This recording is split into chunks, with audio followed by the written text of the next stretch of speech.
Hello, everyone. My name is Caitlyn McCain, and I am an artistic associate with New York City Children's Theater.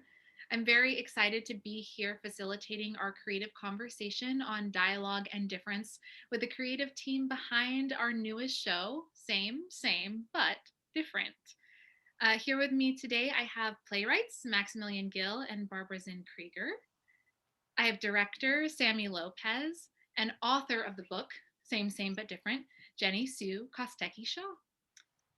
We're here today to discuss themes and vision and inspiration behind the show, so it feels right to begin with the author of the story who started it all. So, Jenny Sue, what was your inspiration for writing Same, but Different? Thanks, Caitlin. Well, it's definitely a few different inspirations that have come together.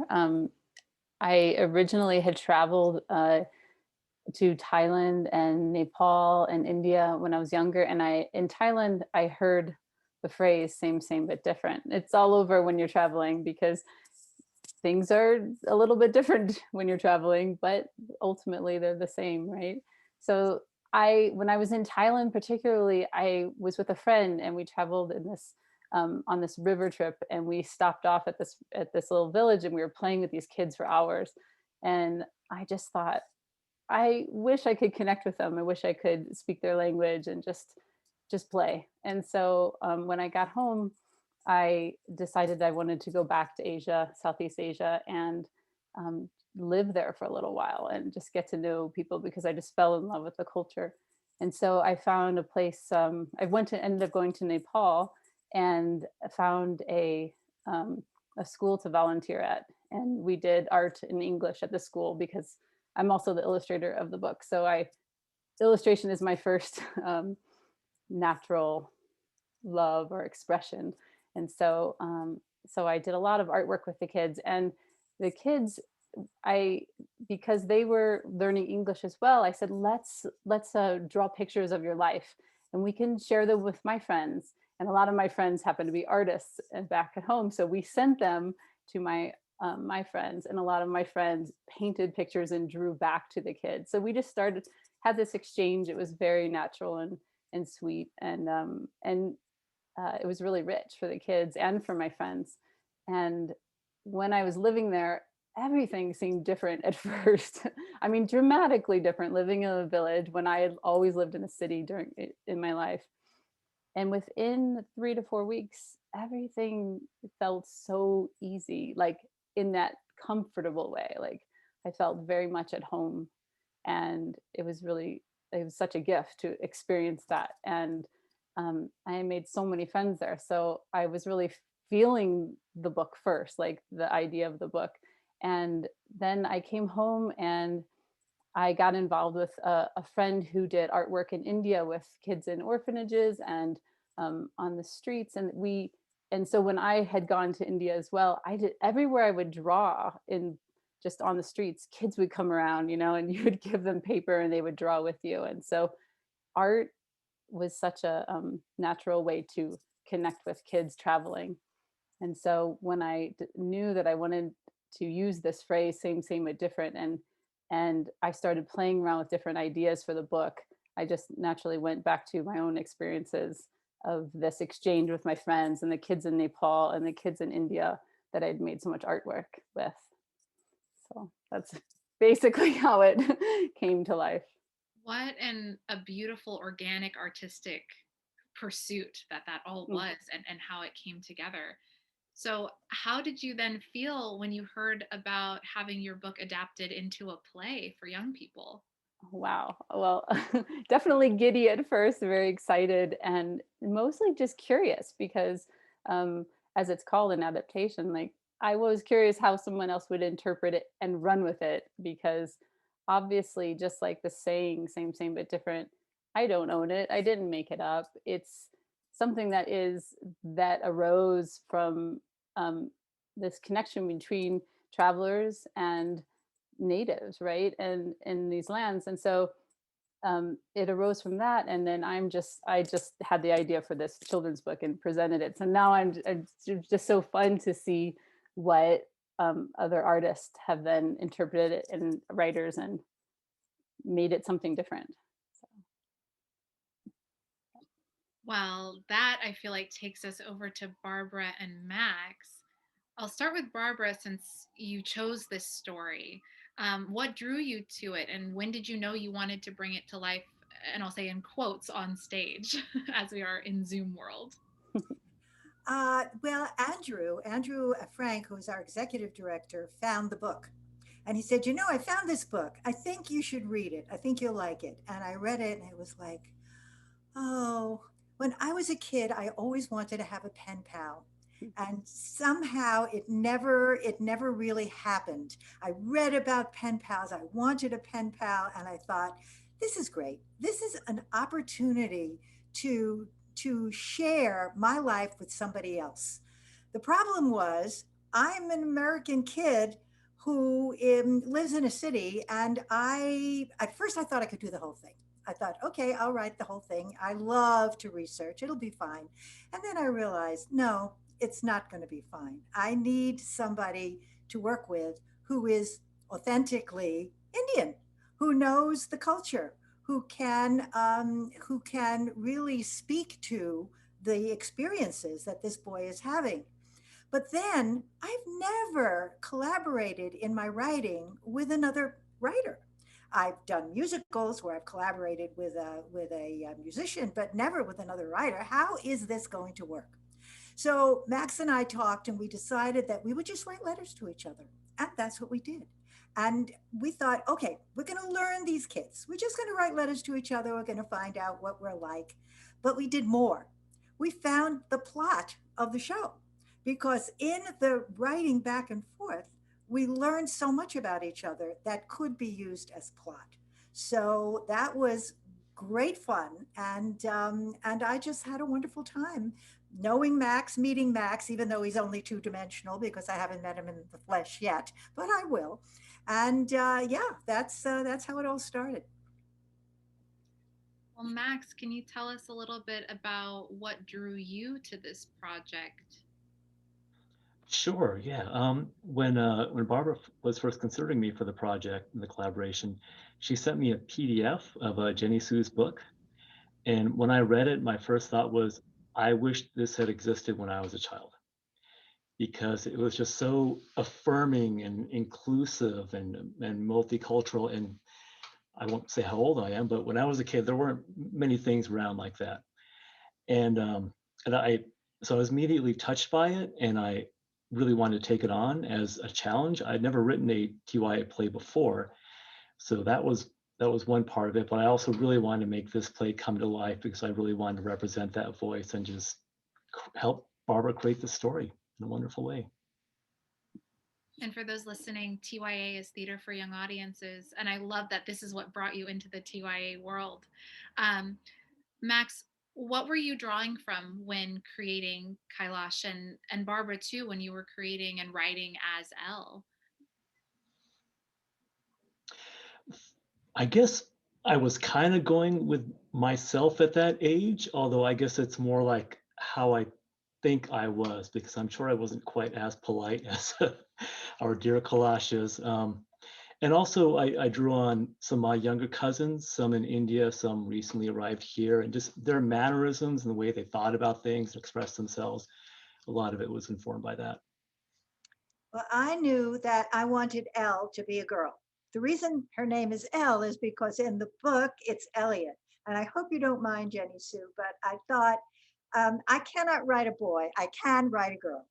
And the girl is me. And even 40th Street is where I live.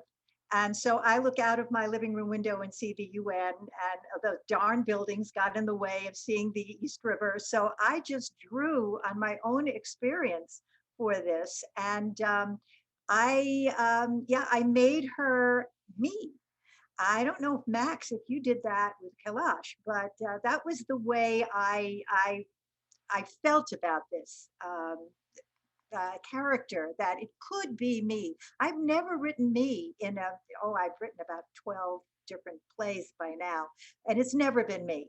This is the first time that I thought, okay, me as a 7 or 8 year old, I can do that. I love the personal pieces that we're getting from the writers in these characters. So we've gotten from the book to the script and now the piece, the thing. Sammy, what drew you to this project in the director role? And tell us a bit about your vision for the show. Yes. So, I mean, when Barbara reached out about joining the team and meeting Max, I was so excited because, within the entertainment industry at large, we've kind of been put on this larger pause. And, given the pandemic and the social awakening and reckoning that is happening within the entertainment industry, it's been incredible to dive into this story specifically after working on Broadway in social media and creating social media campaigns and digital content for shows for the last 9 years. I've always, envisioned, how does one create a virtual production, and how do you utilize all of the tools such as Zoom to become your virtual rehearsal studio space? And I think that question really inspired me to figure out, how do we do this? How do we gather artists together to collaborate? I've never met my collaborators in person, and I think that is the beauty of this moment, is that we're able to meet people from all over the world, and even working with our dramaturg, of never really knowing which Zoom meeting we have. Of she's in a different country sometimes, and I think, and the fact that we are still able to connect and collaborate was what really drew me to this piece. It's not only is the piece itself talking about the power of words and how we use words right now, specifically through sending letters back and forth, but it's also talking about finding joy in moments when you have to stay home, or and elevating the story to this time. We meet our characters, Elle and Kailash, in when they're in quarantine themselves. So I think there's a lot to draw from there, and elevating it to our actors, who our actors, the four characters in the piece, filmed from their homes in four very different locations. One actor was in Florida, one actor was in Michigan, one was in Pennsylvania, and one was in New York, and or Chicago, and I was in New York. And it's crazy that in normal times, that would have we would have had to all be geographically together.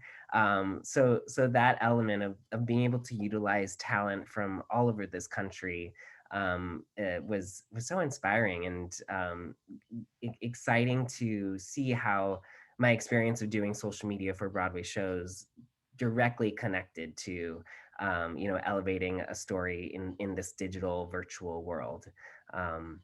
And I think so much of what the story itself says, the source material that Jenny Sue provided us, it was visually the exact type of piece that I like to dive into, where you get lost in imagination, and when you are when you have to choose your words and write out your descriptive experience, such as Kailash and Elle.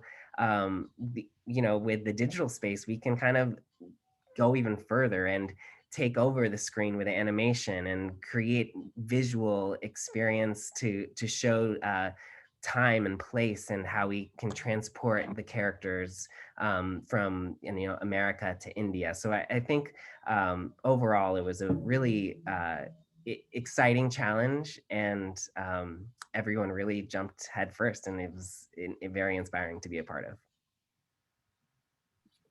I wanted to ask about specifically using Zoom to tell this multicultural story, but I think you really hit the nail on the head there. Is that like the process in and of itself was multicultural, and that allowed you to do that in such an organic way. Um, you talk about Zoom and the animation and things that you used, and this piece has so much animation to help move the story along. What pieces of this story were you hoping to highlight for young people with those digital tools? You know, I think a big part of it was, you know, continuing the theme of same but different in, you know, not only is it in the story, but in the way that we communicate. So bringing in real, you know, sound notifications that you hear from the phone or computer, bringing in the real Zoom frame. And, you know, of course, we're going to do some fun tricks to break away from our traditional Zoom frames. But it's bringing us back to that, you know, the digital experience that a lot of people, you know, are experiencing every day now. You know, Zoom has become, you know, part of my main source of communication. So I feel like it's inherent in, you know, it's the same for everyone right now. We're all experiencing how we communicate in the virtual space. And I think when we think about the animation, you know, we're able to watch, you know, a paper airplane that Kailash throws become, you know, an animation of a paper airplane, which then is the letter that's transported over across the sea to L. And so that's something that you couldn't really put together on an actual real life stage. So we're lucky in that sense where we can play with the ability of transporting our characters within an instant. I just want to tell you all that when I spoke to Sammy about being the director, the thing that got me was he said, I am going to make this nothing like anything you have ever seen. I have looked at so many things on Zoom and on social media and all that, and especially for kids. It's not going to look anything like that. It's going to be special. It's going to be wonderful. And I sat in on rehearsals. You know, I was invisible, like Ari was just before, and I just loved what I was seeing. I mean, Sammy is in his living room and he's directing it so amazingly and getting them, like, this one has to go to the left and this one has to do their lines to the right because they're going to be together in the same frame eventually. I don't know how it's going to happen, but I know it's going to happen because Sammy said it would, and it's going to be fabulous. Yes, it's all about, you know, the power of the green screen. That's that's what I've been leaning on this whole time. You know, we were able to ship the actors each their own green screen kits and with lights, and so everybody had a setup that they had to work on, and with our video editor, we were able to create a setup so that we can really play with time and space and making sure that the actors, you know, felt like they knew exactly where they were, because, you know, in a way, we with the green screen setup, that I'm, you know, placing a lot of trust in them to trust me that, like, if you look to the left, that's actually going to be L, but right now it's just your living room. so so it was very detailed process, which is, you know, I think the specifics are so important when you do virtual theater. And when you're so specific, then that allows the artist to really play within the world that we set very specifically for each of them. So it was really exciting. I am so excited to see the final product. I've only gotten to see pieces and I'm so excited. I'm so excited too. I just want to say, Sammy, after hearing you describe all that and your energy around it and just the possibilities, I could just, you know, just see that you have gone with, like, it's going to be, I'm very excited. I think it's going to be amazing. I'll be surprised, I know. Wow. Thank you. Thank you. You know, I'm the type of artist that I've always been inspired by visuals since I was a kid. Like I would just pull apart magazines and create my own collages. And so the fact that the artwork and the visual world that is in the source material that Jenny Sue made, I think that thread is continuing through this visual piece of theater, because you know, you have to create your visual world in this type of theatrical, virtual space. And so, you provided us that world, and it's like we're just jumping in it and like giving it life and breath. And it was really, it's really tough and challenging to crack. But once we were there, Barbara and Maxis, it was awesome to see these characters come to life. So I've heard multiple people talk about the ways that the play differs from the book, um, but also that a lot of things are the same, that it feels like the core is the same. For the group, can you tell us a little bit about what is the same but different in the book and the show? Well, we know that the Elliot is Elle. It's a girl now, so that's different. They get to know each other and learn to trust each other and love each other. That's the same. I think that there are certain issues which, a picture book, it functions differently, and that's why I love to adapt books, because what I say when I'm being artistic director and not writer of our organization, and I'm hiring other creatives, what I say is, you use the book as a jumping off point. You make this your own, and the books that I hope I choose are books that allow that.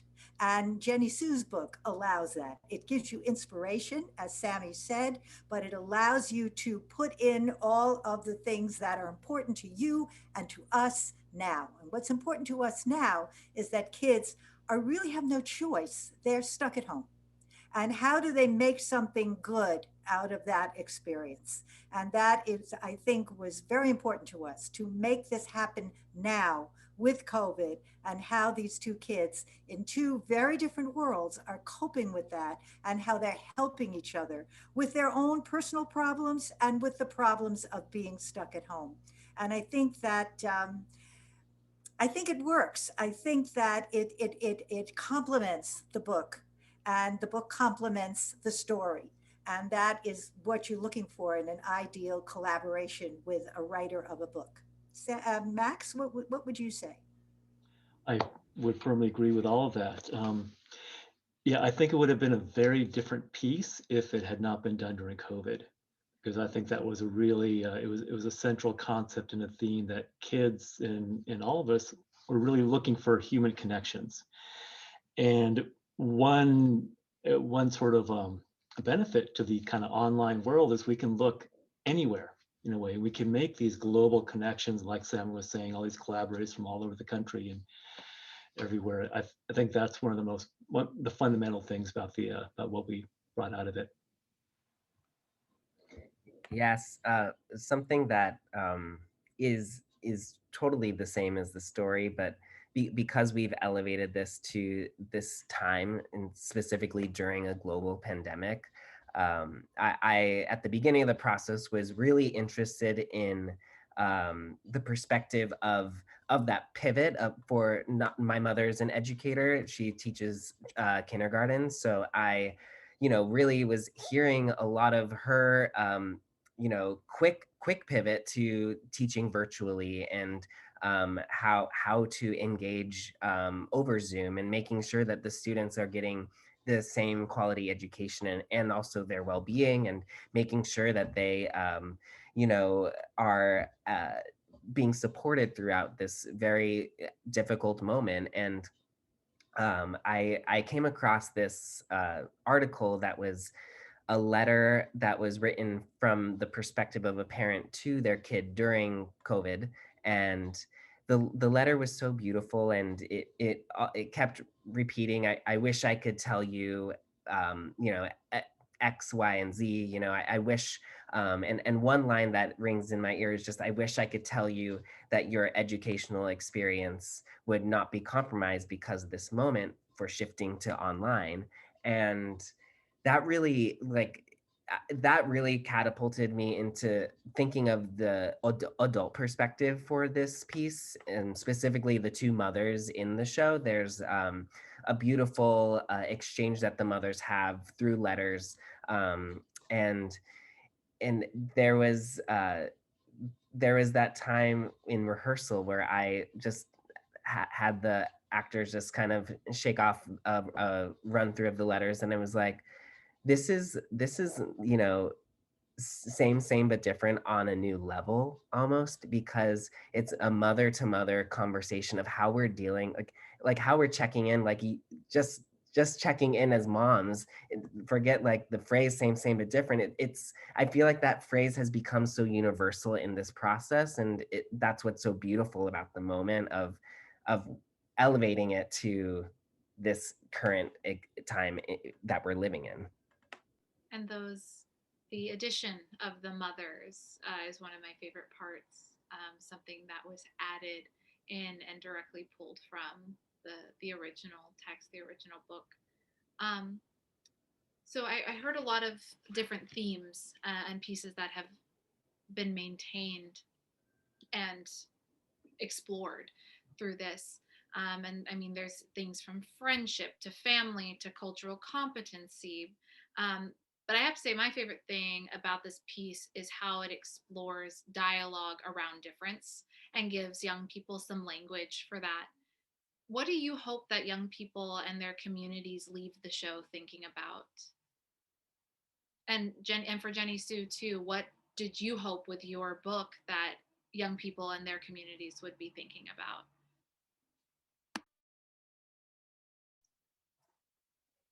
Well, as far as in making the book, I I just feel like kids know how to be naturally open and curious.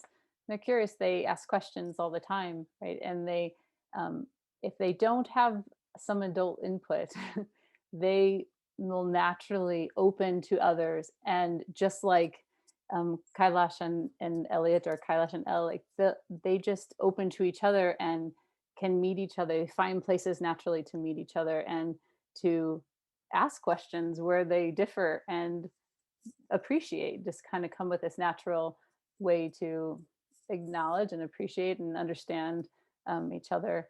And I just think kids, I just always look back to kids and how open and curious they are.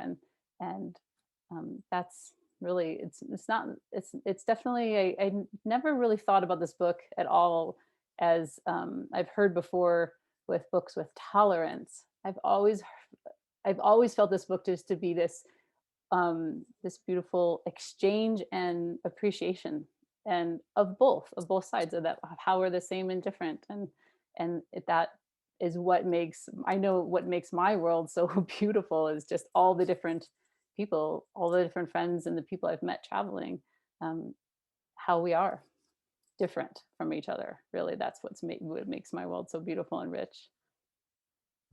I agree with everything. I was going to say something similar to what Jenny Sue said, but I want to add that the friendship, the trust of another kid to help you, the reaching out to each other, and the growth that happens when you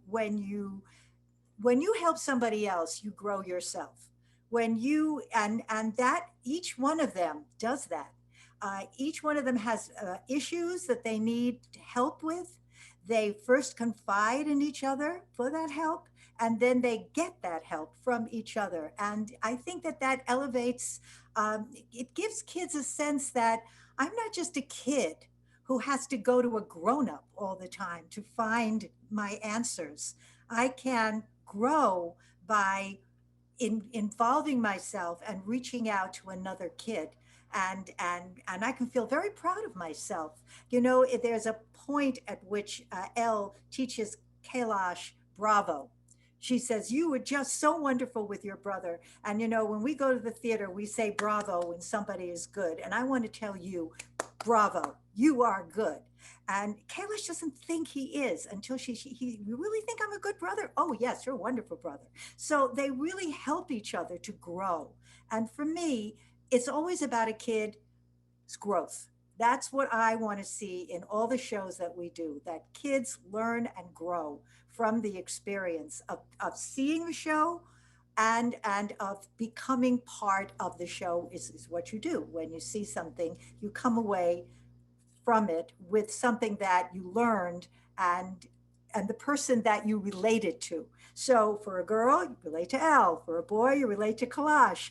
And you realize that we really can help each other to grow, no matter what our age is. And for me, that's very important.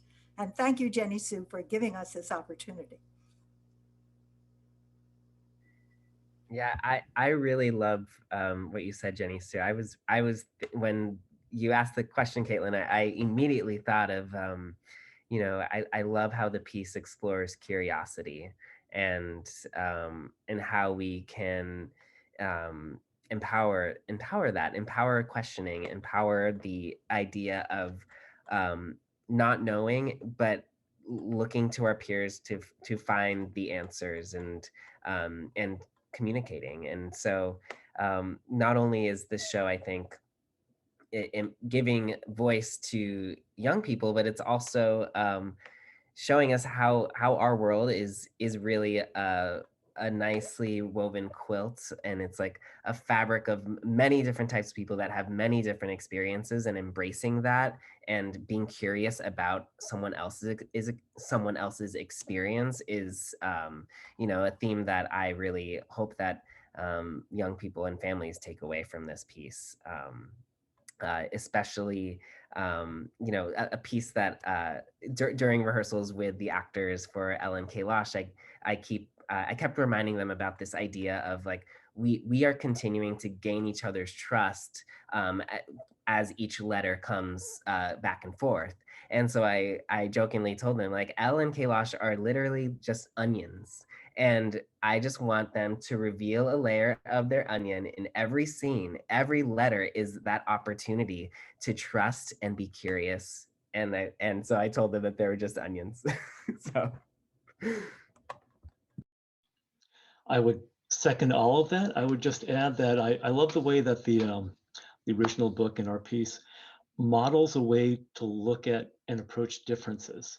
There are moments when one of the kids sort of says something like, "Oh, well, that's kind of odd. Why would you do it like that?" But then they get past that moment, like, "Okay, no, that's cool. Yeah, it's different, but there's nothing wrong with it. It's just different."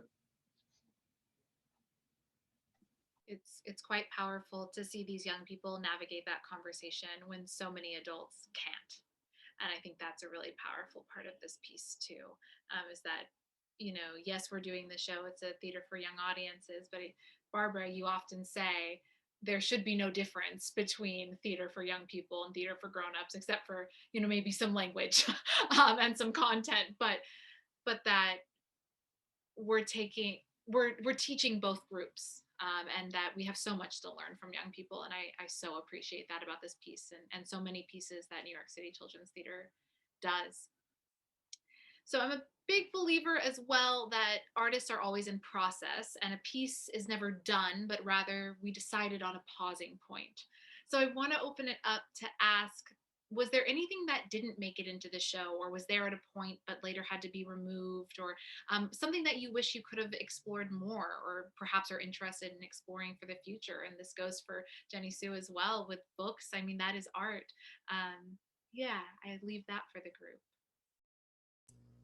Well, if we had been on the stage, I would have wanted to make the scene with when Elle's mom is telling her about empathy. I would have loved that to have been a real scene, not just that we hear about that her mom told her about empathy. And I would have loved to have seen a scene with Susie when she's teaching Susie, when Ella's teaching Susie how to read in Spanish and in English. There are so many things that we just had to talk about and couldn't really make part of the show and show. And that's the only thing. That's really the only thing I miss. Sammy made us cut a lot.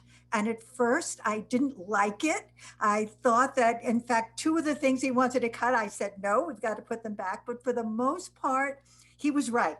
There was so much in there that didn't need to be said that, and I really appreciated that I have learned a lot about cutting from Sammy. So no, except for being able to show a scene, I don't think we missed anything by having it this way.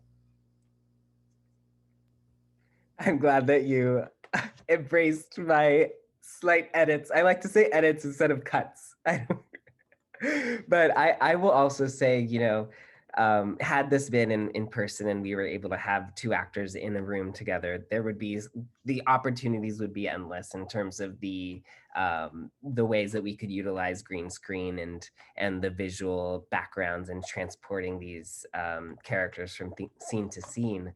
But I will say that there is a moment where the discussion of marriage was talked about between Elle and Kailash, and that piece was cut in the script. And there's still a layer of the discussion, but just for timing reasons, we had to slim that down a bit. But I love that Elle and Kailash were able to dive into the questions that they have about adulthood as well. I think that was a really beautiful moment that we still have elements of it, but it remains in my heart and an old draft. Yeah, I think Barbara and I both had favorite parts that were kind of like funny little bits that we took out, and but yeah, it's a much trimmer edit now. Thanks to Sammy for hammering us on that.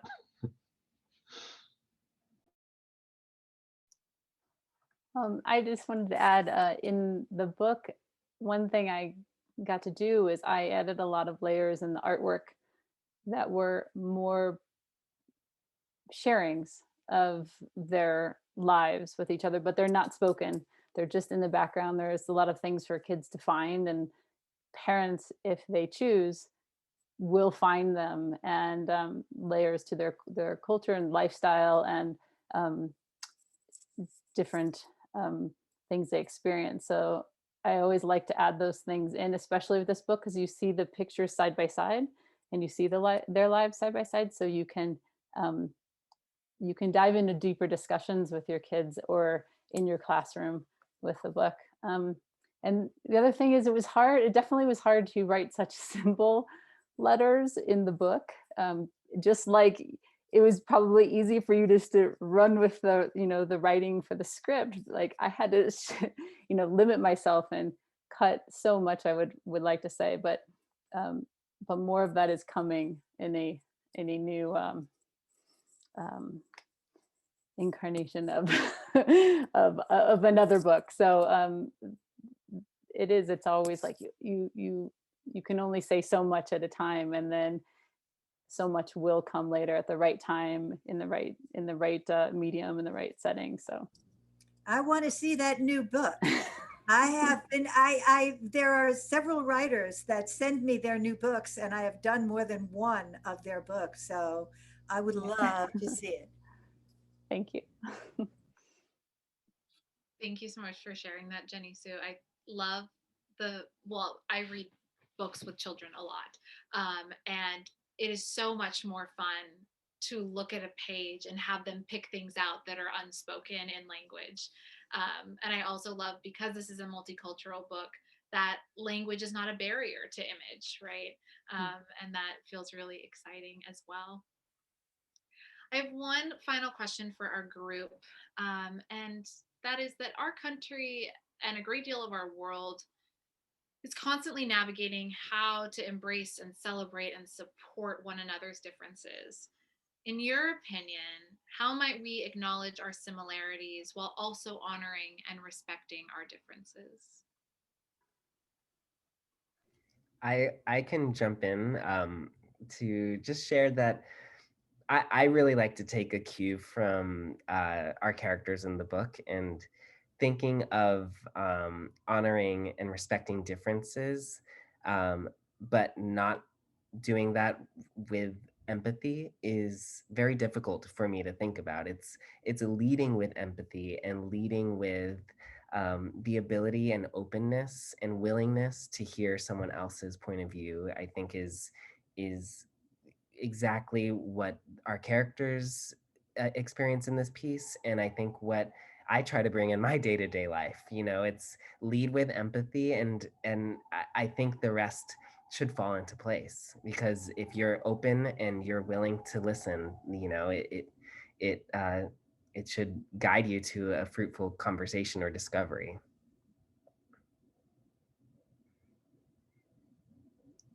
I'll jump in next. What Sammy said is exactly, that was right on track with what I was going to say. It's just leading with your heart, right? You're with that empathy. Rumi has this quote that I love so much, and it's, most speaking really says, I'm hungry to know you. So having these conversations, writing letters, and really speaking, but then also really listening, and listening with that heart to get to know each other, right?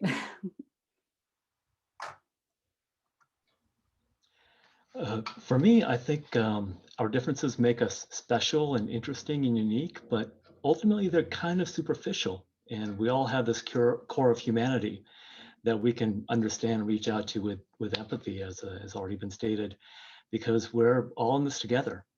I think one thing the pandemic has shown is that we are all connected. It doesn't matter where in the world you are. Well, of course, I agree with everything everyone said. And I think sharing your life, being willing to be open about your own thoughts and life and concerns, makes you less of an unknown to the other person.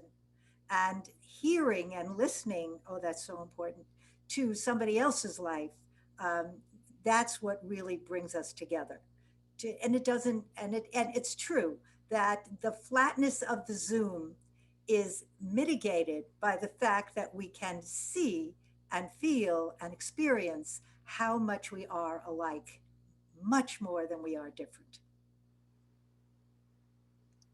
If I can just add one more thing too, and Max had, when what he just said, and Barbara and Sammy, there's an Indian guru who said, one of his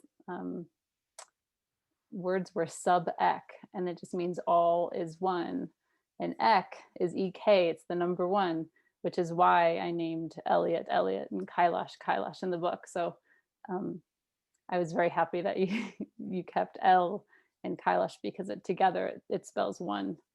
And just like we just all realize we're all experiencing so much of the same and go through the same in this life. I am so grateful for all of you for creating this piece. And I am just so excited for it to be out in the world, and for our community to start engaging with it. Thank you all so much. Thank you for those listening and watching. And I hope everyone has a wonderful rest of their days. Thank you so much. Thank you, Barbara, Max, Sammy, and Jenny Sue. Thank you. Thank you. Thank you.